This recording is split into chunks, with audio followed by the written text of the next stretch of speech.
মনের আমার খুবই কষ্ট হচ্ছে। ছেলের দিকে আমার ছেলে ওরকম থাকেনি, নাহলে আমার এরকম হতো নি।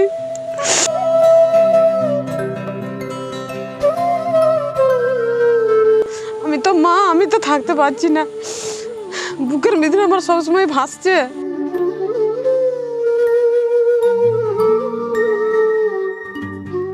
দুরারোগ্য ব্যাধিতে আক্রান্ত এক অসহায় পরিবারের মেয়ে।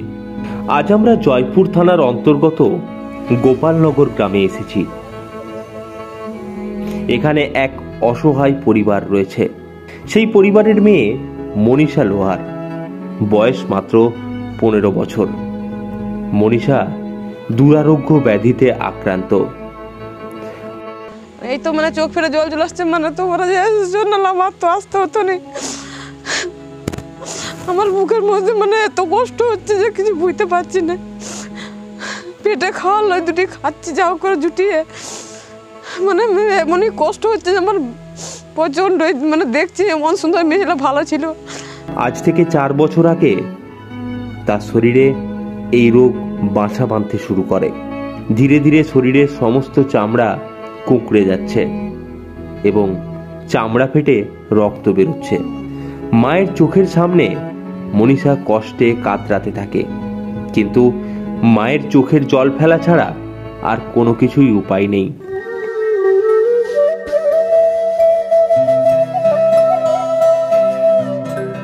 মনীষার বাবা হারু লোহার ও মা পদ্মা লোহার। বাবাও অসুস্থ, কাজ করতে পারেন না, তাই অসহায় মা লোকের জমিতে দিনমজুরের কাজ করেন। সেখান থেকে যেটুকু টাকা উপার্জন হয় তাই দিয়ে সংসার চলে কোনো রকমে। এই পরিবারের পক্ষে মেয়ের চিকিৎসা করানো কোনোভাবেই সম্ভব না। তবুও এই অসহায় পরিবার বহু চেষ্টা করেছেন মেয়ের চিকিৎসা করানোর জন্য, কিন্তু বাইরে কোথাও নিয়ে যেতে পারেননি। এখন এই অসহায় মায়ের চোখের জল ফেলা ছাড়া আর কোনো কিছুই উপায় নেই। একবার ভাবুন তো, যেই মা 10 মাস 10 দিন নিজের গর্ভে ধারণ করে সন্তানের জন্ম দিয়েছিলেন, সেই মায়ের চোখের সামনে তিল তিল করে তার সন্তান শেষ হয়ে যাচ্ছে, তবুও কিছুই করতে পারছেন না। মনের আমার খুবই কষ্ট হচ্ছে। ছেলের দিকে আমার ছেলে ওরকম থাকেনি, নাহলে আমার এরকম হতো নি। কারণ ইচ্ছে থাকলেও যে উপায় নেই। আপনারা যারা এই মুহূর্তে ভিডিওটা দেখছেন, আপনাদের কাছে অনুরোধ, দয়া করে আপনারা আর্থিক সাহায্যে এগিয়ে আসুন। তাতে করে হয়তো মনীষা নতুন জীবন ফিরে পাবে। আর যদি আপনি সাহায্য নাও করেন, তাহলে ভিডিওটা অনেক বেশি পরিমাণে শেয়ার করে দিন। তাতে করে আপনার শেয়ার করা ভিডিও দেখে হয়তো অন্য কেউ এই পরিবারের জন্য সাহায্যের হাত বাড়িয়ে দিতে পারে। মেয়ের ছোট তো ওরকম থাকেনি, 11-12 বছর তো এরকম রোগ, এরকম মানে এমন হলো কিছু বুঝতে পারা গেল না। ডাক্তার লাইনে গেলাম এই 4 বছর 3 বছরের মতন, দিয়ে মানে কিছু তো কুদু ডাক্তারও ধরতে পারলো না। দিয়ে বললো কি যে আমরা পারবো নি, তোমরা ভালো হতেও পারে না হতেও পারে। দিয়ে আমার মেয়াকে আমি আর দেখালাম নি। দিয়ে আবার মানে অন্যরায় দেখালাম ধলডাঙে, ওখানেও দেখানো হলো, ওখানেও কিছু বুঝতে পারা গেল নি। ডাক্তার মানে অনেক টাকার খেঁচ, তো আমরা তো গরিব মানুষ, আমরা তো মানে পাচ্ছি না। আমরা এমন অবস্থা যে ডাক্তার দেখাবো সেটাও আমাদের জুটাতে পারছি না। খেটে খেয়ে মানুষ, গরিব মানুষ, তাহলে আর কোথায় পাবো? মানে খাটতে তো আমি একা, সেরকম সমর্থ নাই বাড়িতে। আমার স্বামীও মানে খুবই, ওর মানে কপনের ইয়া হয় ডিপেক, ও কাজ করতে পারে না, ও অসুস্থ। মানে 2টি মেয়ে, ছেলে নাই, আমার উপরে নির্ভর। তা শ্বাসত্ব করতে মানে উপাস কাপাস দিয়ে দিয়ে মানে আমারও রোগ হয়ে গেল, মানে পেটে পাথর। দিয়ে সেখানে বুনরা 6 বোন আছে, সেই বুনরা দেখালো। আমার যে ঘর তনু বার করবো সেটাও পাচ্ছিলাম না। সব চাঁদা করে বুনরা 6 বোনে চাঁদা করলো, দিয়ে আমাকে দেখালো। দেখিয়ে আমার এই অপারেশনটা হলো পাথরের।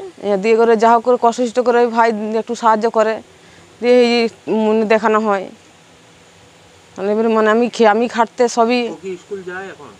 স্কুলে গেছিলাম, মানে বাচ্চারা মানে স্কুল যায়, স্কুলে ভর্তি আছে, কিন্তু সেখানে বললাম যে কিছু সাহায্য করো, কিছু সাহায্য করলো না।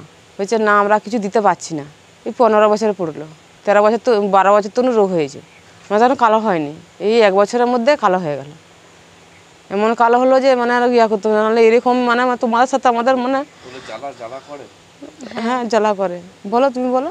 জ্বালা জ্বালা করে। এই তো মানে চোখ ফেলে জল চলে আসছে, মানে তোমরা যে জন্য আমার তো আসতে হতো না। আমার বুকের মধ্যে মানে এত কষ্ট হচ্ছে যে কিছু বুঝতে পারছি না। পেটে খাওয়ার লয় দুটি খাচ্ছি যাও করে জুটিয়ে, মানে এমনই কষ্ট হচ্ছে যে আমার প্রচণ্ড। মানে দেখছি এমন সুন্দর মেয়েরা ভালো ছিল, সে ঢুকছে বেরাচ্ছে, ঘরেতেই থাকছে, বাবা মা এতে নিয়ে থাকি, সবসময় আমি ঘরে থাকি, মানে ছাড়তে পারি না। যদি হয়তো ওরকম থাকেনি তো হয়তো কোনো কিছু করতেও পারে, তো খাটতে পারেনি, কষ্ট ঘরে অভাব আমার হয়েছে, মানে অপারেশন হয়ে তো আমি তো খাটতেই পারছি না। তাহলে বললাম সে আমাকে দিল, কিছু সাহায্য করলো, আমাকে যেমন সাহায্য করে, আমি তো মানে ছেলে নিয়ে এরকম অবস্থা হয়ে বসে আছি। মনের আমার খুবই কষ্ট হচ্ছে, ছেলের দিকে আমার ছেলে ওরকম থাকেনি, নাহলে আমার এরকম হতো নি। যেমন সাহায্য কিছু করে এসো, আমি তো মা, আমি তো থাকতে পারছি না, বুকের ভিতরে আমার সবসময় ভাসছে, ছেলের কষ্ট হচ্ছে, সে যা হবে। কিন্তু আমাদের আর্থিক অবস্থা এমনই অবস্থা যে তুমি মানে দিন যে রোজ খাবে সেটাও আমার নাই। আমি তো একা খাটতাম, আমি সংসার চালাতাম, আমিও অকম হয়ে গেছি, মেয়ের নিয়ে ঘরে বেরোতে পারিনি 4 বছর 4.5 বছর। তাহলে ওর কন্যা করুক, আমি তো সেবা সবই করি মেয়ের। আপনি তাহলে কি করেন? চাষে মজুরি খাটি, দিন মজুরের কাজ করেন? হ্যাঁ, সেটাও পাচ্ছি না তো। না ও তো খাবারও খায়, সবই খায়, কিন্তু জামা কাপড় আমি সব কন্যা সব কিছু আর বাবাও করে, আমিও করি। মানে যে যখন সময় পাই, তো বড় মেয়েটা এসেছিলো, সে ও কন্যা করছিল, বোন যে ছোটো আছে সে গায়ে চেপে যাচ্ছে, কুলে চেপে যাচ্ছে, ছুঁয়ে ছাড়াও কোনো রইল। তো বউ পাশের বাড়ির লোক সব বলে আমাদের বাড়িকে এসো না, টিভি দেখ, ঘরে টিভি নাই, সে টিভি দেখতে সেখানে কথা বলতো, আসতে দিবে না। মনীষা লোহার, বয়স 15 বছর। মানে আমিও নিজে মাথাটা ঠিক রাখতে পারছি না, মানে চতুর্দিকে মানে একটু বাইরে বেরোই, এমনি দোকানদানি করে আনি, একটু তাহলে মাথা ফাঁকে বেরোলে ঠান্ডা হয়। মেয়ের কাছে থাকলে মাথাটা সবসময় টেনশনটা মানে আমি ভোগ করতে পারছি না, খুবই কষ্ট হয়। তবু একবার করে রেখে পালিয়ে যায়, এবার আবার চিন্তা হয় যে আমার মেয়ে কিছু করতে পারছে নাকি। ছেলে মানে মেয়েও বলছে মা রেখে যেও না, বোন তো ছোটো তো নুনু থাকে নে, তাহলে বোন যদি কিছু করতে পারে। হয় ওর বাবা থাকে, আমি থাকি, ঠাকুমা থাকে, খুব সুন্দর মেয়ে ছিল। তোমার এটা হয়েছে 4 বছর। তুমি কি বলবে? বলো তুমি আমাদের অসুবিধা হচ্ছে, কি অসুবিধা হচ্ছে তুমি বলো। এটা জ্বালা জ্বলন করে, চুলকায়, একটু জোরে বলো। হ্যাঁ, জ্বালা জ্বলন করে, চুলকায়, রাতে ঘুম হয় না, আর অনেক কিছু অসুবিধা। এই যারা এই ভিডিওটা দেখছেন তাদেরকে কি বলবেন? তাদেরকে বলবার যদি কিছু সাহায্য করে। তোমার নাম? মনীষা লোহার। কোন ক্লাসে পড়ো তুমি? 9-এ।